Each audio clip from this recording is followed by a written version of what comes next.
जी। जी, सभी को नमस्ते। मेरी आवाज़ आ रही है क्षितिज जी? जी भाई साहब, आ रही है आवाज़ आप। जी। सभी को नमस्ते। आज के इस वेबिनार में उपस्थित अपने कॉलेज के principal sir doctor R K Gupta ji, आज के इस वेबिनार के हमारे मुख्य वक्ता doctor Ashutosh Mishra ji, Vineet sir, Puneet sir, Saroj sir, Kshitij ji, Pratyush ji और प्रिंस जी एवं कॉलेज के सभी अन्य शिक्षकगण एवं मेरे विद्यार्थी साथियों। आज बहुत ही एक महत्वपूर्ण और एक अच्छे विषय पर यह वेबिनार आयोजित किया गया है और सर की बात मैं अभी सुन रहा था तो मेरे को विश्वास भी हुआ कि जिस प्रकार का नेतृत्व कॉलेज में है, इस प्रकार की एक्टिविटीज जरूर ही कॉलेज में चल रही होंगी और जो सभी शिक्षक और विद्यार्थियों का जिस प्रकार का समन्वय भी अभी देखने को इस वेबिनार में मिल रहा है, मुझे लग रहा है कि पीजीडीएवी में जिस प्रकार की एक्टिविटीज चल रही हैं शायद ही अन्य हमारे किसी कॉलेज में, दिल्ली विश्वविद्यालय में चल रही होंगी। पर जो विषय भी आज के इस वेबिनार में चुना गया वो भी बहुत महत्वपूर्ण विषय है। दोस्तों, हम सब जानते हैं कोविड-19 इस बार दुगनी तेजी के साथ दिल्ली में दुगनी तैयारी के साथ आया। पूरा देश भी इससे ग्रसित है और दिल्ली में रहने वाले लोग एक अलग ही अनुभव के नाते से इस पूरी महामारी को देख पा रहे हैं। महामारी ने हम में से बहुत से लोगों को, हमारे साथियों को, परिवारजनों को जान मान की हानि करते हुए, क्षति पहुंचाते हुए हमारे बहुत परिचित लोगों को दुख भी दिया, बहुतों को हमसे ले भी लिया। पर ये लड़ाई इस महामारी के विरुद्ध में चल रही है। सब लोग दुख भी सह रहे हैं, कष्ट भी सह रहे हैं, लॉकडाउन लगा हुआ है, रोजगार पर एक प्रश्न चिन्ह है। पर इस लड़ाई, इस महामारी के विरुद्ध में ये देश, ये समाज लड़ रहा है। पर मैं मानता हूं कि आज का जो विषय है, role of youth in fighting कोविड-19 एंड हेल्थ मैनेजमेंट, ये शायद आज के समय की सबसे महत्वपूर्ण चीज है जिस पे आज हम सबका ध्यान जाना चाहिए। दोस्तों, मैं अखिल भारतीय विद्यार्थी परिषद का प्रतिनिधित्व करता हूं और बड़ी खुशी और गर्व के साथ कह सकता हूं कि इस महामारी के समय में, इस मुश्किल समय में एक छात्र संगठन होने के नाते अपनी जिम्मेदारी का निर्वहन करते हुए समाज के बीच में डट करके इस महामारी का लड़ाई लड़ी और जिसकी सहायता पहुंचा सकते थे उसको पहुंचाने का काम किया। अभी मैं अपने युवा के साथियों की बात सुन रहा था, एनएसएस के हमारे साथियों की बात सुन रहा था और यही नहीं, मैं मानता हूं कि देश का प्रत्येक युवा इस पूरे कठिन समय में जिस प्रकार की भूमिका निभाने का काम करना चाहिए, बहुत से लोगों ने उस भूमिका का निर्वहन किया है। चाहे वो व्हाट्सएप ग्रुप में जुड़े रहना हो, वेरीफाइड लीड्स लोगों को देना हो, कोई वेरीफाई करना हो, आगे किसी को पहुंचाना हो, कष्ट में आए हुए लोगों को मदद करनी हो। सर बता रहे थे अभी, जैसे छोटी अपनी कोई भूमिका निभानी हो, किसी को राशन देना हो, किसी को भोजन पहुंचाना हो, घर में आने वाले हमारी मेड की कुछ मदद करनी हो, युवा के मन में एक संवेदनशीलता जागृत हुई और उसने वो काम किया। विद्यार्थी परिषद के नाते से भी हम लोगों ने लंबा सेवा कार्य इस समय में हमारा चल रहा है। इस सेकेंड वेव में ही लगभग 4200 लोगों तक दिल्ली में हमने राहत कार्य अपना पहुंचाया, जिसमें अधिकतर ऑक्सीजन सिलेंडर्स, ऑक्सीजन रिफिलिंग, भोजन, पूरे परिवार कोरोना पैंडेमिक में अफेक्टेड हो गए, भोजन बनाने के लिए उनको समस्या आने लगी और घर घर भोजन पहुंचाने का काम इसमें किया गया, दवाइयां पहुंचाने का काम किया गया। हॉस्पिटल बेड्स के लिए एक बहुत अच्छा मैकेनिज्म लगा के लीड्स को वेरीफाई करके हॉस्पिटल में लोगों को बेड्स तक अवेलेबल कराने के लिए विद्यार्थी परिषद का काम इस पूरे समय में चला है और ये काम बहुत से संगठनों द्वारा किया गया है।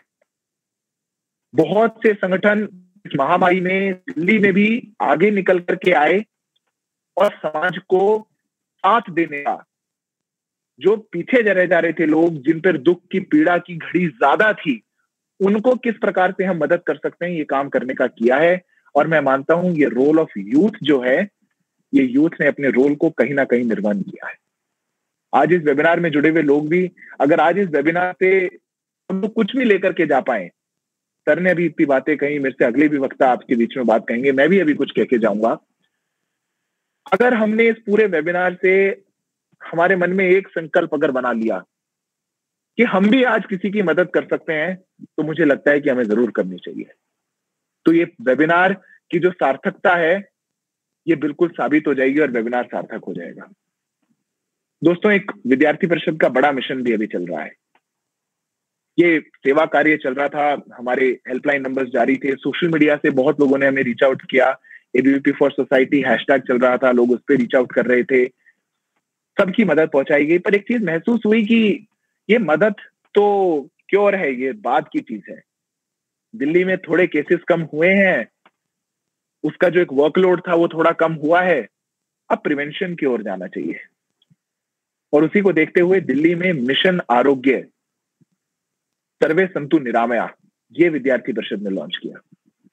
जब इस मिशन की जानकारी हमने लोगों से साझा करी, हमने बताया कि ये 19, 20, 21, 22, 23, 24, 25 साल के लोग हैं और ये लड़के लड़कियां दिल्ली की बस्तियों में जाएंगे और बस्तियों में जाके घर घर जाके स्क्रीनिंग करेंगे, ताकि जिसको सिम्टम हो उसको परिवार से अलग किया जा सके, उसको मेडिकेशन दी जा सके, उसको दवाइयां दी जा सकें, ताकि हॉस्पिटलाइजेशन की जो नीड है, ये जो दौड़ है, ये कम की जा सके, हॉस्पिटल के बाहर की लाइन कम करी जा सके। उसको समय पर अगर दवाई दे दी तो हो सकता है उसको हॉस्पिटल जाने की आवश्यकता ही ना पड़े। तो लोगों ने बड़ा डर के कहा कि अरे आप बड़ा खतरे का काम करने जा रहे हैं, ये बस्ती बस्ती जाना, वहां तो कोरोना बहुत फैला हुआ हो सकता है, असिम्टोमेटिक लोग बहुत हो सकते हैं, पेशेंट्स बहुत हो सकते हैं, जगहें बहुत सकड़ी होती हैं, बहुत डेंसली पॉपुलेटेड एरियाज हैं, आप ये सुरक्षा की चिंता नहीं करेंगे, कैसे होगा। मैं मानता हूं ये रोल ऑफ यूथ है। सर भी अभी कह रहे थे कि युवा तो सूखे में भी पानी बहा दे, चट्टान को काट के आगे निकल जाए। आज वही समय की आवश्यकता है दोस्तों। आज आवश्यकता है कि हमारे मन में दृढ़ संकल्प हो और हम करके दिखाएं। और कल से शुरू हुआ मिशन आरोग्य सर्वे संतु निरामया दिल्ली की 100 ऐसी चिन्हित बस्तियों में हो जाएगा। मैं अभी स्वयं भी इस वेबिनार में आने से पहले मध्य दिल्ली की कोटपुतली बस्ती से अभी वापस आया हूं। लगभग 6 घंटे की स्क्रीनिंग वहां पर हम लोगों ने करी। घर घर जाके, डोर टू डोर जाके, थर्मल स्कैनर्स, ऑक्सीमीटर्स के साथ हम जा रहे हैं। लोग पहले हम जाते हैं तो थोड़ा डरते भी हैं, उनको लगता है कि कोविड वाले आ गए, ये लोग पता नहीं क्या करेंगे, कहाँ लेकर के जाएंगे, क्या करेंगे। पर जब हम घर घर जाने लगते हैं तो आप मानिए इस बात को, जब हम बस्ती पूरी करते हैं तो पूरी बस्ती हमें बाहर तक छोड़ने आती है, वो हाथ जोड़ती है, धन्यवाद करती है, कहती है आपने हमारे लोगों की घर घर आकर के हमारे स्वास्थ्य की चिंता करी। इस समय में भी हमारी कोई चिंता कर रहा है, ये ख्याल ही हमारे लिए बहुत है। हमें पता नहीं आप जो दवाई दे करके जा रहे हैं, आप जो हमारे स्वास्थ्य का ख्याल कर रहे हैं, हमें मिलेगा या नहीं मिलेगा, कोरोना आएगा, हम बचेंगे जाएंगे, हमें नहीं पता, पर आप हमारे स्वास्थ्य की चिंता करके हमारे घर तक आए, उसके लिए आपको हमारा धन्यवाद। इस समय में भी आप अपने घर से निकल करके, अपने कंफर्ट जोन से निकल करके बाहर गए, उसके लिए आपका धन्यवाद। दोस्तों, हमने एक फॉर्मूला बनाया, screening, sanitation, vaccination, RTPCR testing और डॉक्टर्स की व्यवस्था। पहले घर घर जाके स्क्रीनिंग करते हैं, जिसका 99 से ऊपर टेम्परेचर हो और 95 से नीचे SpO2 लेवल हो, उसके लिए हमारी कोरोना किट होती है। डॉक्टर्स की सलाह पर एक कोरोना किट बनाइए, जिसमें sanitizers, mask, vitamin C, Becosules, multivitamin, बुखार की दवाई, ऐसे सब एक पूरा किट तैयार करके हम उनको देने का काम करते हैं। पूरा मेडिकेशन उनको समझाते हैं, ताकि समय पर अगर उनको मेडिकेशन मिल जाए, बुखार आया है, पहले दिन से वो दवाई लेना शुरू करें, 5 दिन का कोर्स हम देते हैं, तो हो सकता है उनका स्वास्थ्य बहुत ना बिगड़े। हम उनकी डिटेल्स भी नोट करते हैं। अगर कल किसी का स्वास्थ्य गड़बड़ आया था, उसका नाम, नंबर, मकान नंबर, पूरा डिटेल हम नोट करेंगे। अगले दिन हमारे कार्यकर्ता उनसे फॉलोअप लेंगे, उनका स्वास्थ्य कैसा है। अगर अगले दिन तक भी उनका स्वास्थ्य ठीक नहीं बनता है, तो अपने विचार परिवार के द्वारा सेवा भारती, एक हमारा सेवा का बहुत बड़ा संगठन है दिल्ली में, उनके आइसोलेशन सेंटर्स हमारे चल रहे हैं। वहां बातचीत करके जिसको आइसोलेशन सेंटर में शिफ्ट करने की आवश्यकता है, उसकी योजना भी हमने बनाई है, क्योंकि घरों में आइसोलेशन बस्तियों में संभव नहीं है, उनको आइसोलेशन सेंटर्स में भेजने का काम करेंगे। आसपास जहां पे आरटीपीसीआर टेस्टिंग चल रही है, उस टेस्टिंग का हम उनको स्थान बताते हैं, उनको टेस्टिंग के लिए प्रोत्साहित करते हैं कि आप टेस्ट कराइए, कोई आवश्यकता नहीं है। टेस्ट के बाद भी आपको जो चीज होगी, अगर आप पॉजिटिव भी आए तो डरिए मत, उसके बाद की सहायता भी हम आपको करेंगे। वैक्सीनेशन को लेकर के हम लोगों को जागरूक कर रहे हैं और सैनिटेशन को लेकर के हम पूरे बस्ती में, पब्लिक प्लेसेस पे घर घर जाके सैनिटेशन का काम कर रहे हैं। दोस्तों, ये एक विशेष अनुभव है। कल और आज 2 दिन हमारा अभियान चला और मैं सौभाग्य मानता हूं खुद का कि मैं विद्यार्थी परिषद का कार्यकर्ता हूं, इस नाते से मुझे ये अवसर मिला कि मैं ये कर सकूं। आज जब मैं रात को सोने जाता हूं तो मुझे एक विशेष, हमारे सभी कार्यकर्ता जो उसमें लगे हुए हैं, उनको एक विशेष संतुष्टि होती है कि इस महामारी के दौर में युवा होने के नाते हम अपनी एक जिम्मेदारी का निर्वहन कर रहे हैं। और शायद अगर हम 5 जान, 10 जान, 2 लोगों की जान, एक व्यक्ति की जान भी अगर बचाते हैं, तो शायद इस भारतवर्ष, इस गौरव वाले देश का एक युवा होने की, जो एक गौरवशाली एक इतिहास जिस देश का हो, उस देश का युवा होने की जो हमारी जिम्मेदारी है, हम उसको पूरा कर लेंगे। दोस्तों, आज ये हम सब की जिम्मेदारी है।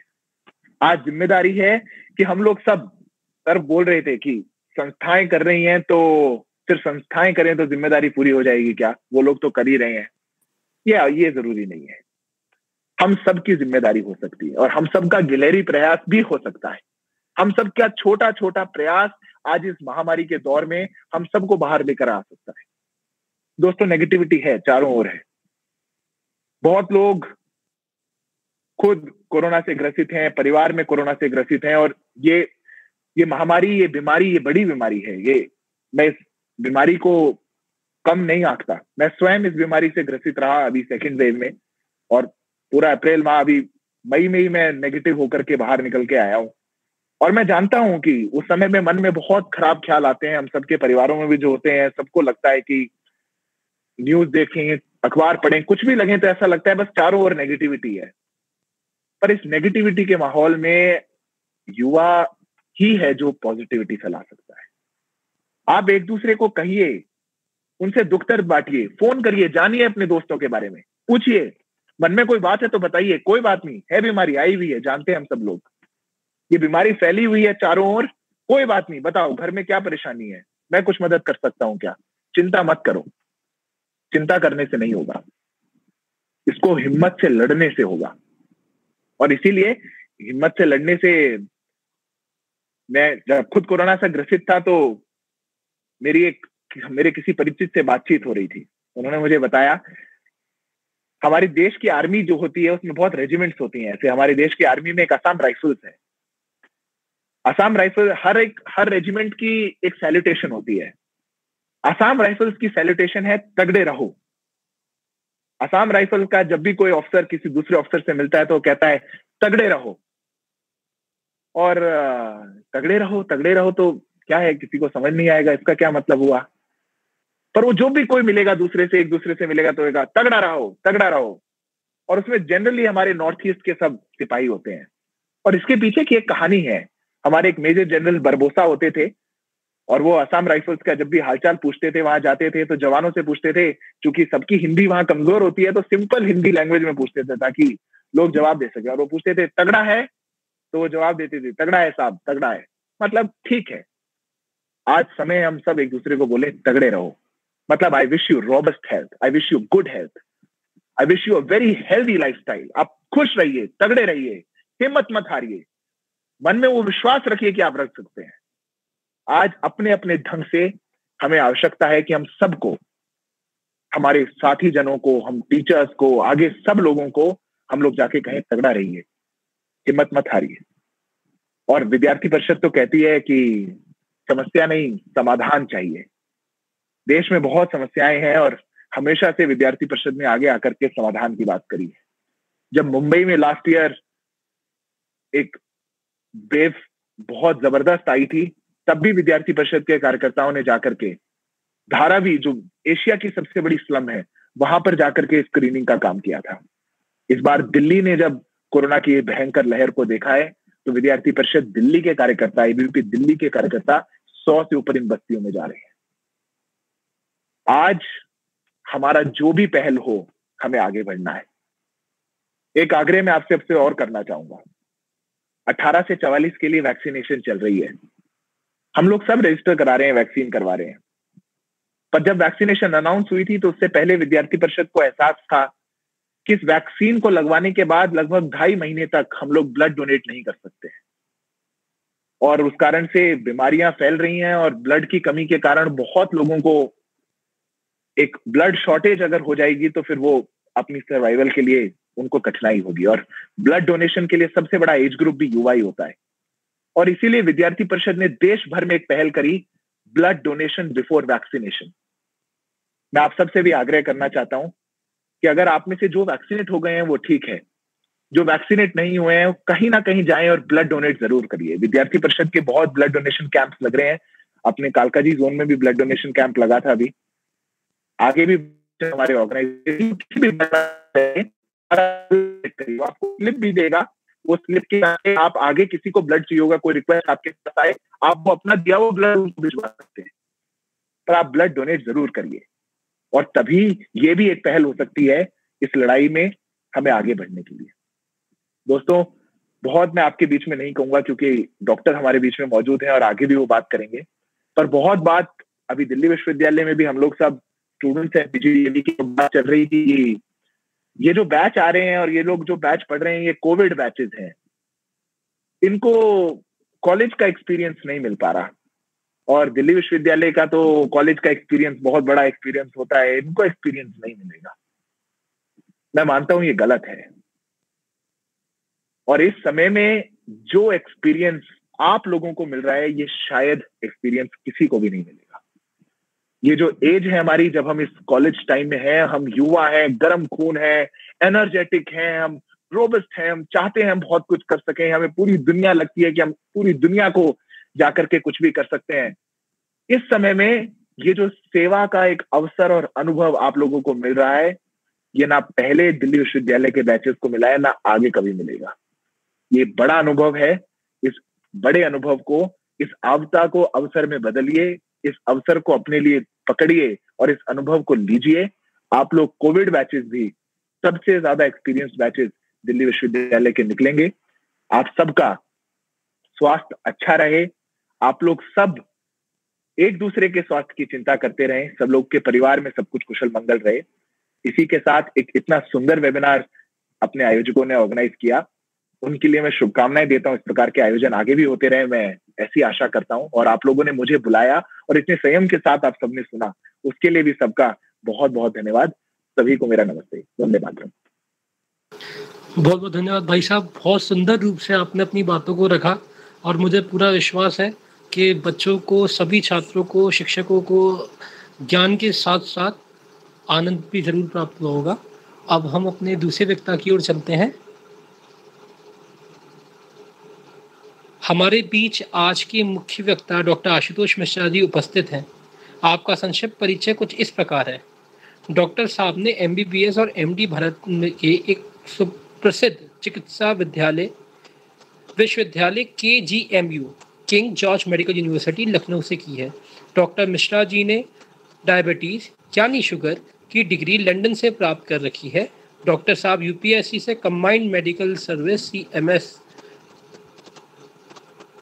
आप जिला अस्पताल सारा सुपर स्पेशलिटी हॉस्पिटल और हिंद मेडिकल इंस्टीट्यूट लखनऊ में जनरल फिजिशियन के पद पर रहते हुए अपनी सेवाएं दे चुके हैं। वर्तमान समय में डॉक्टर साहब भारत के सुप्रसिद्ध हॉस्पिटल KGMU में अपनी सेवाएं दे रहे हैं। इस कोरोना काल में डॉक्टर साहब अभिलाष आरोग्य संस्था के माध्यम से निःशुल्क ऑनलाइन मरीज देख रहे हैं। इस कोरोना काल में 600 से अधिक मरीजों का आपने कंसल्टेशन के माध्यम से उनको ठीक किया है, उनका इलाज किया है। इस कार्य के लिए भाई हम आपका आभार भी व्यक्त करते हैं। आप अपनी ग्रामीण क्षेत्रों में मरीजों को निःशुल्क इलाज की सेवाएं एवं दवाइयां वितरण करवा रहे हैं।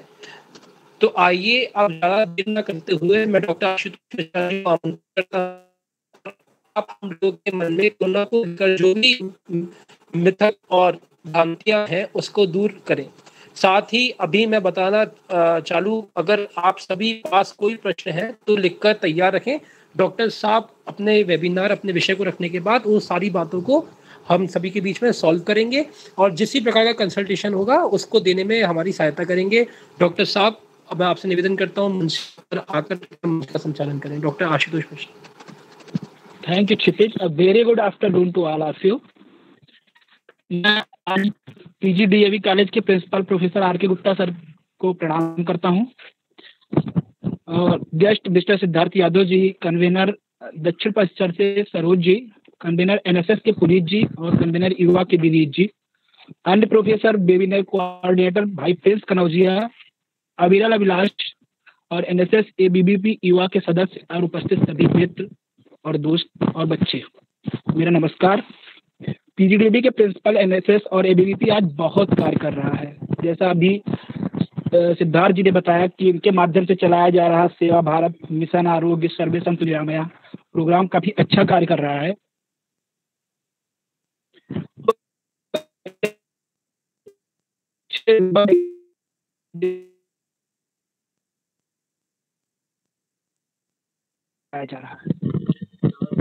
हेलो हेलो सर आपकी आवाज आ रही है मेरी? आपकी आवाज बीच में डिस्टर्ब हुई थी, अभी आ रही है सर। आप समय लीजिए, आप सेटल हो जाइए पहले, आप आराम से सेटल हो जाइए सर, फिर आप स्टार्ट कर सकते हैं सर, कोई इशू नहीं है। आवाज आ रही है सही? जी सर अब आपकी आवाज आ रही है सर, आप स्टार्ट कर सकते हैं। Okay thank you Kshitij. PGDB college के professor R K Gupta sir, Siddharth Yadav ji, convener Dakshin Parishad से युवा Saroj ji, and convener NSS Puneet ji, convener युवा doctor Vineet ji, and professor webinar coordinator भाई प्रिंस कनौजिया, अविरल अभिलाष, एनएसएस एबीवीपी युवा के सदस्य और उपस्थित मित्र, सभी को मेरा नमस्कार। मैं पीजीडीबी के प्रिंसिपल एनएसएस एबीवीपी युवा सभी का आभार प्रकट करता हूं कि आप सबने आज इस कोरोना दौर में जो एक बड़ी महामारी के रूप में बनकर उभर चुका है, आज 2 साल से सबके दिमाग में एक ही क्वेश्चन उठ रहा है कि कैसे किस तरीके से इससे बचा जाए। और आज का टॉपिक जो है रोल ऑफ यूथ, हमारे युवाओं की क्या भूमिका है। खास करके अगर हम डीयू की बात करें, दिल्ली यूनिवर्सिटी की बात करें, तो यहाँ पे युवाओं की एक फौज है और युवा हर काम को आगे बढ़ के कर भी रहे हैं, करने की कोशिश भी कर रहे हैं। दिख भी रहा है कि हर कदम पे चाहे ब्लड डोनेशन की बात की गई हो, चाहे आरटीपीसीआर टेस्टिंग की बात की जा रही हो, या ड्रग डिस्ट्रीब्यूशन की बात की जा रही हो, या वुमेन एम्पावरमेंट की बात की जा रही हो, फूड डिस्ट्रीब्यूशन की बात की जा रही हो, सब में लोगों ने बढ़ चढ़कर हिस्सा लिया। हम और बातें करते हैं, पहले हम कोविड के बारे में कुछ बातें कर लेते हैं। हेलो प्रिंस, क्षितिज। जी सर आ रही है सर आपकी आवाज। स्लाइड फोकस हो जाएगी उस पे? हाँ सर स्लाइड हो जाएगी। जी सर कर रहे हैं।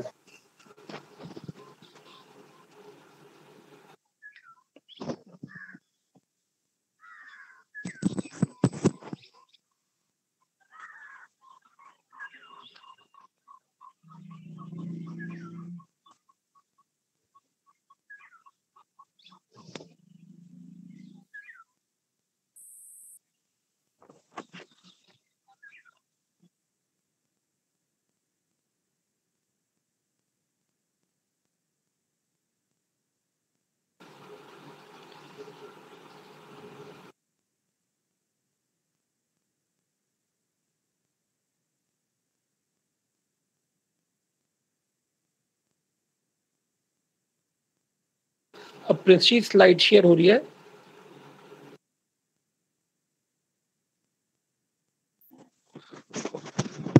मैं स्टार्ट करूं?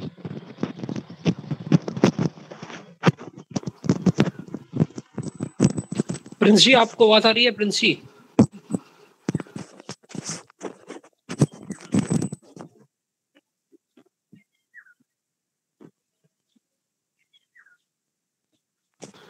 सर 2 मिनट नेटवर्क इशू है, कर रहे हैं स्लाइड शेयर।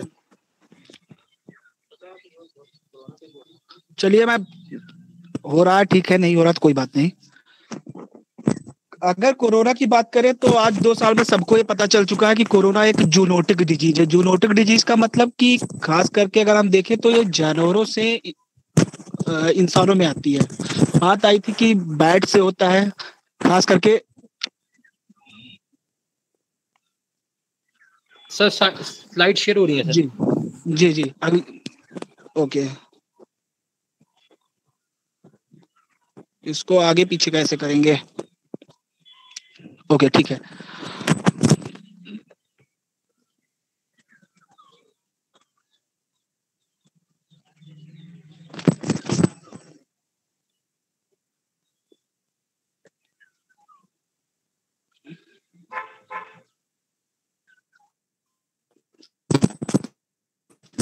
कोरोना वायरस होता है, एक कोरोना विरिडी होती है फैमिली जिससे कोरोना वायरस होता है, इसको बोलते हैं SARS corona virus, acute respiratory syndrome. खास करके आप देखते हैं कि इसका स्प्रेड जो होता है ड्रॉपलेट ट्रांसमिशन ज्यादा होता है। ड्रॉपलेट ट्रांसमिशन का इसका कम ट्रांसफर या इसकी जो कम्युनिकेबिलिटी है ज्यादा हो है।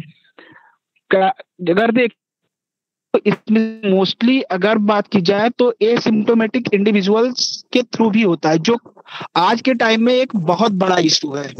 जो हम काफी पेशेंट में खास करके ऐसे पेशेंट्स होते हैं जो जिनमें सिम्टम्स तो नहीं होते, बट अगर हम आरटीपीसीआर टेस्ट कराते हैं तो ये पॉजिटिव होते हैं।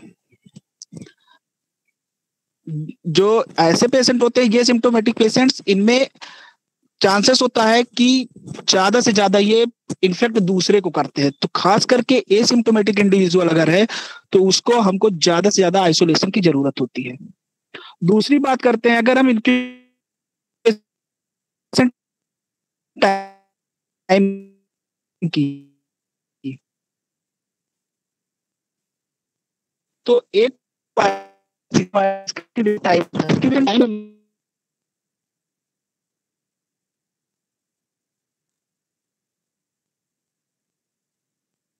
सर आपकी वॉइस ब्रेक हो रही है सर।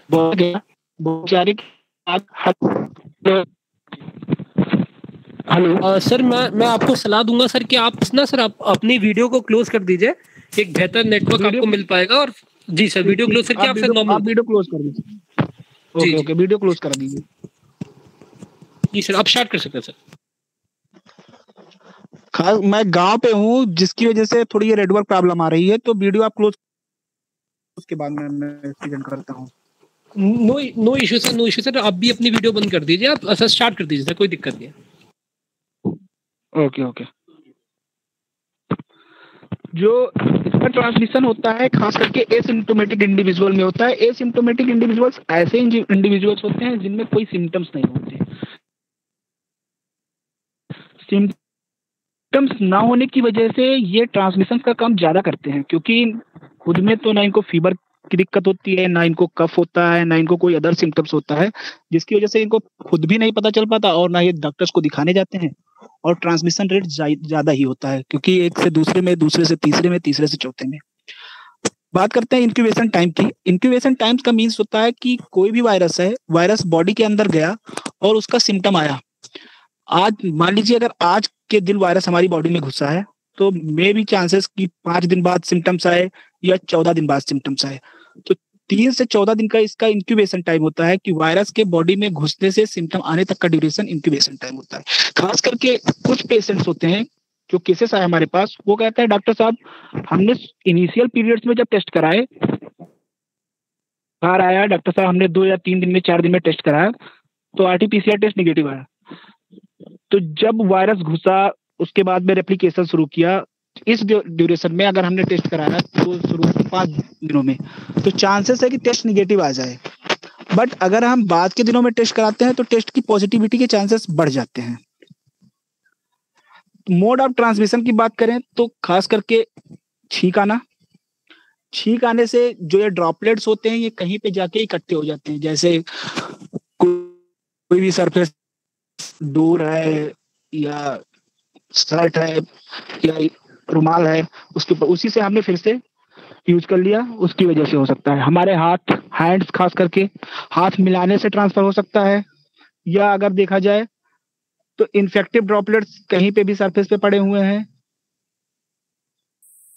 और वायरस ट्रांसफर एक से दूसरे व्यक्ति में भी जा सकता है।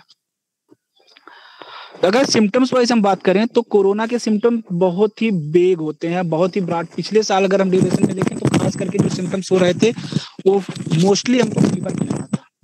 हॉस्पिटल्स में हम जब ओपीडी में थे, ओपीडी में मोस्टली पेशेंट हमारे पास फीवर के साथ में आते थे।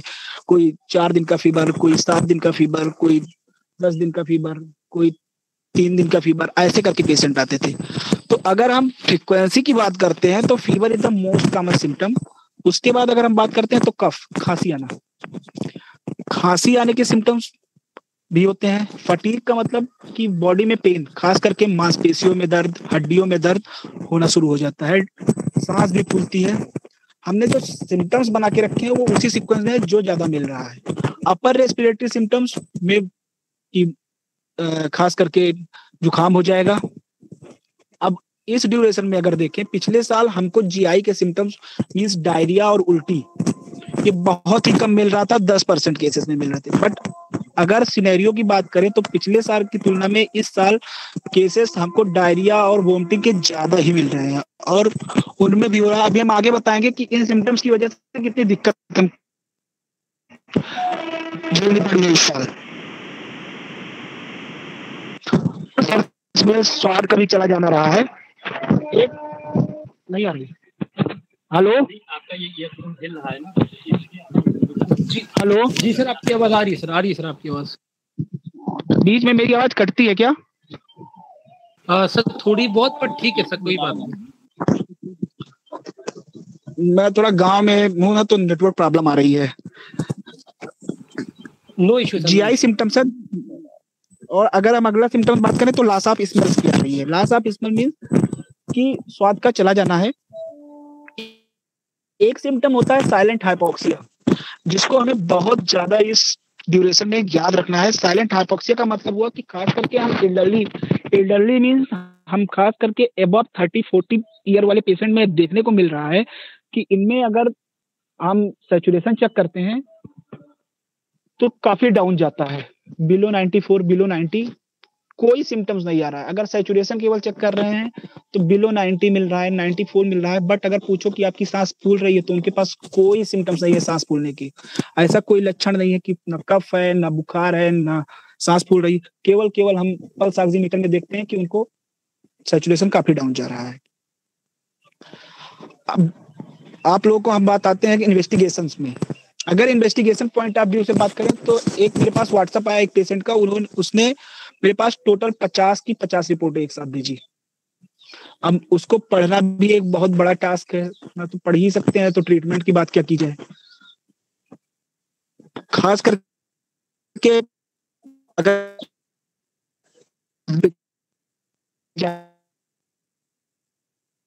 की कराना भी चाहिए अगर, और कब जरूरत है इन्वेस्टिगेशन की किसकी, इसको ज्यादा ही डिसाइड करना सबसे बड़ा टास्क है। तो हमने एक बहुत ही अच्छे तरीके से इसको चूज किया कि अगर हम 3C को याद रखें खास करके तो काफी अच्छे से हम निजात भी पा सकते हैं, जो बहुत ही इंपॉर्टेंट है और बहुत जरूरी है टेस्टिंग के लिए। और इसी से हम most of the treatment decide कर सकते हैं। इसी 3 टेस्ट से ही मोस्ट ऑफ द पेशेंट को हम ट्रीट भी कर लेते हैं। पहला टेस्ट कोरोना यानी RTPCR test. RTPCR test necessary है और जरूरी भी है। आप जब कराते हो किसी भी लैब में आरटीपीसीआर टेस्ट करा लिया आपने, टेस्टिंग के बाद के ड्यूरेशन की अगर बात करें तो उसके कुछ फैक्टर्स होते हैं कि पेशेंट कहता है कि डॉक्टर साहब हमने टेस्ट तो कराया बट रिपोर्ट हमारी निगेटिव है बट सिम्टम्स आ रहे हैं। इसकी बात करें तो कई सारे फैक्टर्स होते हैं उसके, कि कैसे सैंपल कलेक्ट किया गया, किट हमारी कैसी थी, कैसे हमने उसको रखा, ट्रांसपोर्ट कैसे किया गया एक जगह से दूसरी जगह पे ले जाने के लिए। दूसरी बात करें टेस्टिंग लगाई कैसे गई, लगाने वाला बंदा कैसा था, जो टेस्ट किट थी वो एक्सपायर तो नहीं थी। मतलब कई सारे फैक्टर्स हैं उसके डिसाइड करने के लिए। दूसरे टेस्ट की बात करें, इसी में एक वैल्यू होती है जो सीटी वैल्यू होती है। आप लोग जो भी कराए होंगे खास करके अपने फैमिली मेंबर्स की या अपनी, तो एक ध्यान दीजिएगा उस पर लिखी होती है सीटी वैल्यू। सीटी वैल्यू का मतलब होता है cycle threshold value. Cycle threshold value हमने कट ऑफ लेके रखा है। हर लैब का अपना कट ऑफ होता है, कोई 24 की लेता है, कोई 34 की लेता है। बट जो हम कट ऑफ ले रहे हैं वो 34 ले रहे हैं। 34 कट ऑफ का कि अगर 34 सीटी वैल्यू ज्यादा है, मतलब सीटी वैल्यू 34 से ज्यादा है, तो there is a less chance, मतलब बहुत बहुत कम चांस है कि उस बंदे से किसी दूसरे को इन्फेक्शन हो। अगर यही सीटी वैल्यू 34 से कम आ रही है तो चांसेस बहुत ज्यादा है कि वो खुद तो इन्फेक्ट है ही है और दूसरे को भी इन्फेक्ट कर सकता है। खास करके हमको इस पीरियड्स को रोकना है कि अगर सीटी वैल्यू देख ली गई एक बंदे से जो खास करके एसिम्प्टोमेटिक इंडिविजुअल्स होते हैं, एसिम्प्टोमेटिक पर्सन है, उनसे इन्फेक्शन दूसरे को हो रहा है और एक साथ में मास कैजुअलिटी हो रही है, एक साथ में इतने ज्यादा पेशेंट हो जा रहे हैं कि ट्रीट करना भी बहुत मुश्किल हो रहा है। दूसरे टेस्ट की बात करें हम complete blood count. Complete blood count जब आप कराते हो तो उसमें खास करके हीमोग्लोबिन आ जाता है, टीएलसी आ जाता है और डीएलसी आ जाता है। हीमोग्लोबिन से ये पता चल जाएगा कि कितना है हीमोग्लोबिन, कमजोरी कितनी लग रही है। हमको मतलब है टीएलसी से। टीएलसी का मतलब होता है टोटल ल्यूकोसाइट काउंट। ये जितने टोटल ल्यूकोसाइट काउंट होती है इनकी नॉर्मल वैल्यू होती है 4000 से। अगर ये वैल्यू 4000 से कम आ रही है तो इस कंडीशन को हम लोग बोलते हैं ल्यूकोसाइटोपिनिया। मतलब ल्यूकोसाइट जो है या जो खास करके हमारी लड़ने से, जो इन्फेक्शन से लड़ने में सेल काम करती है, लिम्फोसाइट्स हैं, वो कम हो रही है। अगर वो कम हो रही है इसका मतलब हमारा इन्फेक्शन बढ़ रहा है, बॉडी में हमारी वो सेल्स कम से कम हो रही है, जिससे वायरस से लड़ने में हमें मदद नहीं मिल पा रही है। जो हमारा सबसे इम्पोर्टेंट टेस्ट है और सबसे ज्यादा जरूरी टेस्ट है वो C reactive protein, CRP. CRP test इसलिए सबसे ज्यादा जरूरी है कि हमारे बॉडी के अंदर अगर कोई वायरस गया, मान लीजिए आज हमारे बॉडी में वायरस गया, वायरस जाने के बाद में बॉडी से वो लड़ने की कोशिश करता है, जिसकी वजह से एक सब्सटेंस निकलता है जिसको हम बोलते हैं इंटरल्यूकिन्स। जब ये इंटरल्यूकिन्स की मात्रा बढ़ती है बॉडी के अंदर, जितनी ज्यादा बढ़ती है, इन्हीं इंटरल्यूकिन्स का एक दूसरा नाम है साइटोकिन्स, बोलते हैं इन्हीं को। तो वो कंडीशन होती है साइटोकिन स्टॉर्म। मतलब बॉडी के इंफ्लेमेशन बॉडी के अंदर बढ़ रहा है। जितना ज्यादा इंफ्लेमेशन बढ़ेगा उतनी ज्यादा इन्फेक्शन आपके बॉडी में इनिशिएट हो रहे हैं, बढ़ रहे हैं। तो खास करके हमको इनको रोकना है कि इन्फ्लेमेशन कम से कम हो जाए। सीआरपी अगर पता चल जाएगी वैल्यू तो हम उसी हिसाब से ट्रीटमेंट देंगे। अदर टेस्ट की बात करें तो इंटरल्यूकिन 6 है, जो इंटरल्यूकिन है उन्हीं के लिए हम कराते हैं, सीआरपी के बाद की स्टेज है। जो सबसे खास टेस्ट अब आता है हमारा डी डाइमर। जब पेशेंट इन ड्यूरेशन होता है कोरोना के, तो काफी ड्यूरेशन तक वो बेड पे गिर जाता है।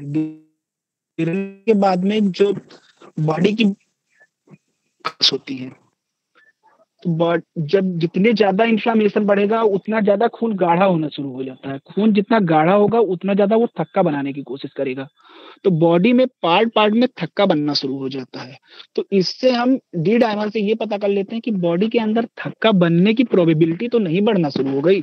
अगर ऐसी कंडीशन बनी है तो हम उसको शुरू के दौर में ही ट्रीट कर देंगे और वैसे ड्रग्स दे दी जाती हैं। उसके नाम है, कुछ दवाइयां जैसे इनॉक्सापिन है, हिपैरिन है, लो मॉलिक्यूलर वेट की होती हैं, उनकी डोजेस हैं, वो हम आपको शेयर कर देंगे। उसके फेरेटिन, ये भी इन्फ्लेमेशन का ही मार्कर है, जिससे ये पता चलता है कि बॉडी में इन्फ्लेमेशन कितना बढ़ गया। ये भी बात करते हैं अगले टेस्ट की। जो सबसे मेन इंपॉर्टेंट टेस्ट आता है ऑक्सीजन सैचुरेशन।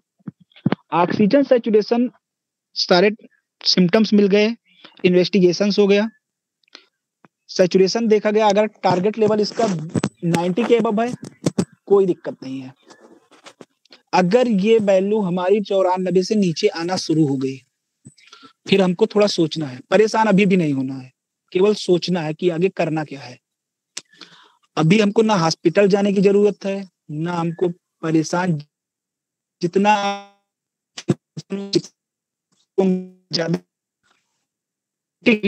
ज्यादा प्रेशर दिमाग पे पड़ेगा और तरह तरह के ख्याल आते हैं कि ऐसा हो गया, वैसा हो गया, फैमिली मेंबर, क्योंकि किसी परिवार के किसी भी सदस्य को गंवाना एक बहुत ही दुख भरा दिन होता है वो।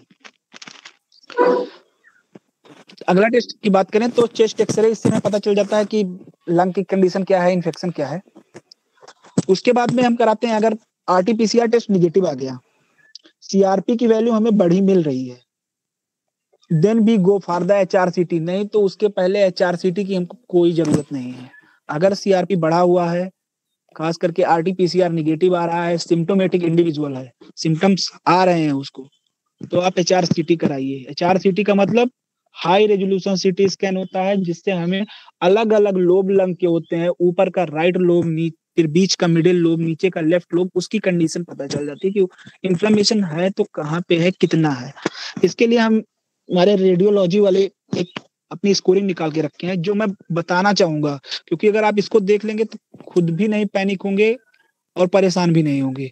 अगर वैल्यू 8 से कम आ रही है तो बहुत ही माइल्ड है, आसानी से ट्रीट किया जा सकता पेशेंट को ट्रीट किया है जिनकी वैल्यू मोर देन 15 आई हुई थी।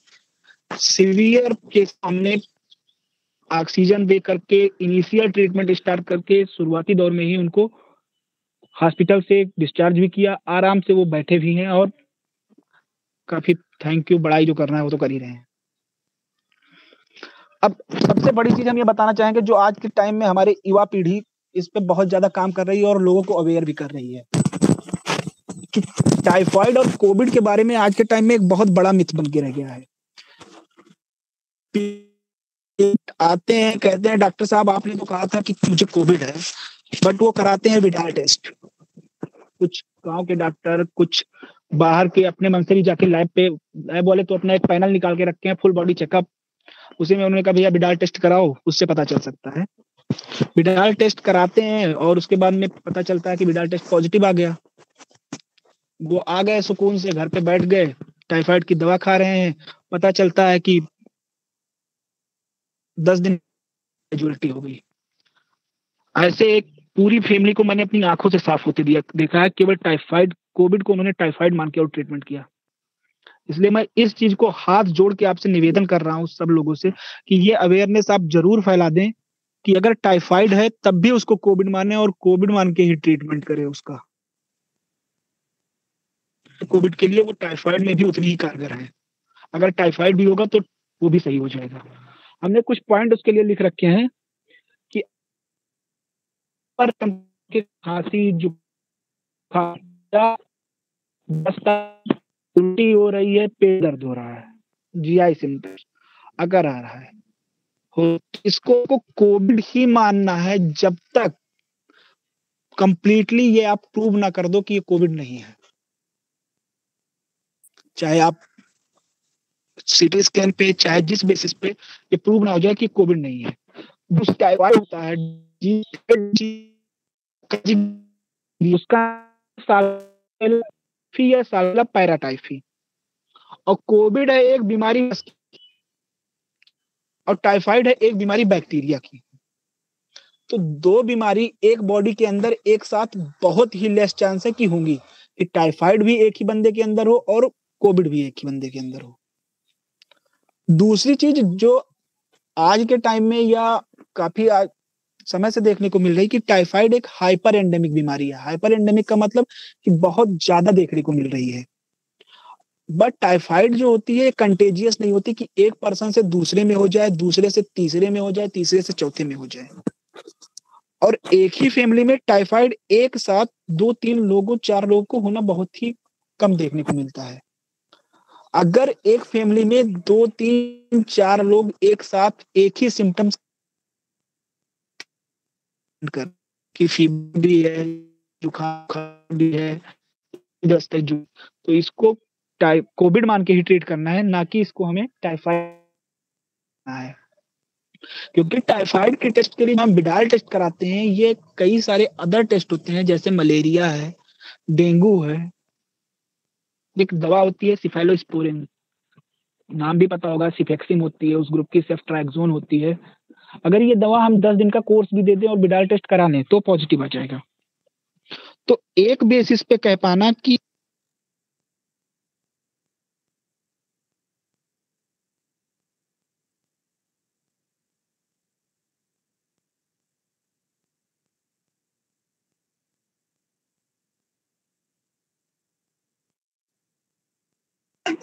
लगता है डॉक्टर साहब लीव कर गए, नेटवर्क की प्रॉब्लम की वजह से। ज्वाइन कर रहे होंगे।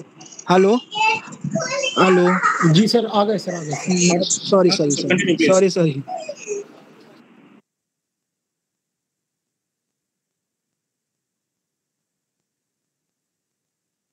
अगर कुछ ड्यूरेशन के लिए डेंगू, मलेरिया मींस खास करके अगर विडाल टेस्ट को देखते हैं तो ये डेंगू में भी पॉजिटिव आ सकता है, मलेरिया में भी पॉजिटिव आ सकता है। और एंटीबायोटिक का कोर्स भी हमने दिया, मींस सिफेक्सिम या सिफेलोस्पोरिन का हमने ट्रीटमेंट 10 डेज का अगर दे रखा है तो उसमें भी चांसेस है कि ये टेस्ट पॉजिटिव आ जाए। तो हमें टाइफाइड को एज ए टाइफाइड मान के नहीं ट्रीट करना है, टाइफाइड को एज ए कोविड मान के ही ट्रीट करना है। क्योंकि जो ड्रग्स हैं, जो दवाइयां उसके लिए निर्धारित की गई है, उनमें एक बहुत ही कारगर दवा टाइफाइड के लिए है।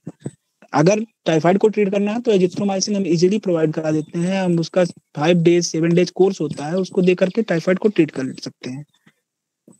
मैनेजमेंट पॉइंट का भी बात करें, एक सबसे बड़ा और सबसे अच्छा उसका तरीका है कि अगर एसिम्प्टोमेटिक हो चाहे सिम्प्टोमेटिक पर्सन हो, isolation. Isolation is necessary and isolation is best. Isolate कर दिया गया पीपल को तो और लोगों के होने के चांसेस कम हो जाएंगे कि एक फैमिली में कई लोग एक साथ बीमार ना हो।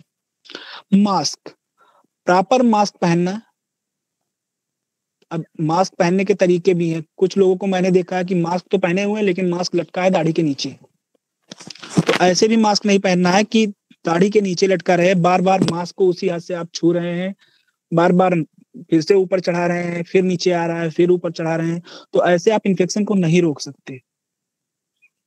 हैंड वॉशिंग, आप बाहर से आ रहे हैं तो हाथ धुलना, प्रॉपर हाथ हैंड वॉशिंग करनी जरूरी है।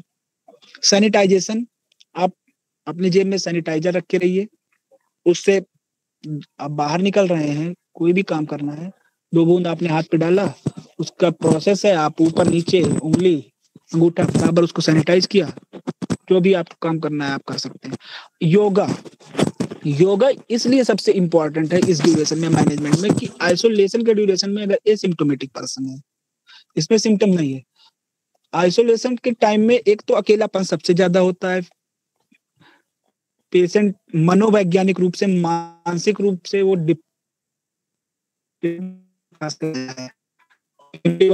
होता है, तरह तरह के ख्याल आते हैं घर वालों के भी मन में और पेशेंट्स के मन में। हमने तो आईसीयू में ऐसे पेशेंट देखे हैं, डॉक्टर साहब अगर हम मर गए तो हमारे घर वाले तो हमारा मुंह तक नहीं देखेंगे, क्या आप हमको यही से फेंकवा देंगे, ऐसे ऐसे शब्द सुनने को पेशेंट के मुंह से मिलते हैं। तो खास करके आइसोलेशन के पीरियड में पेशेंट को हमको मनोवैज्ञानिक सपोर्ट देना है, खास कि फैमिली का सपोर्ट, दोस्तों का सपोर्ट बहुत योगा की जी रहेगी योगा से।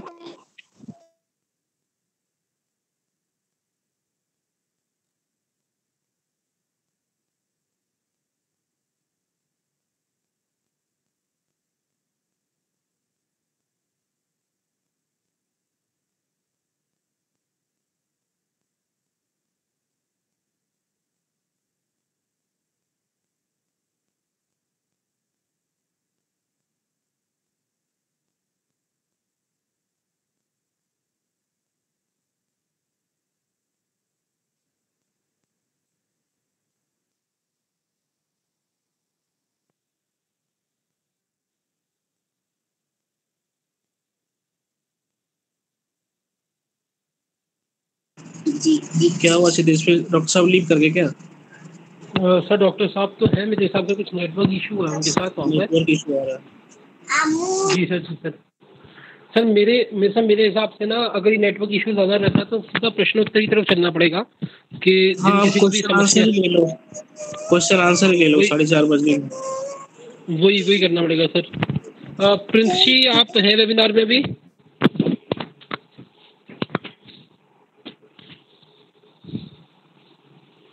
प्रिंस जी भाई साहब वेबिनार में हैं आप? हाँ जी मैं हूँ। प्रिंस जी एक बार डॉक्टर साहब से निवेदन कर दीजिए कि वो बच्चों के सभी ना क्वेश्चंस को ले सकें, क्योंकि काफ़ी सारे बच्चे संक्रमित हुए थे हमारे कॉलेज से भी,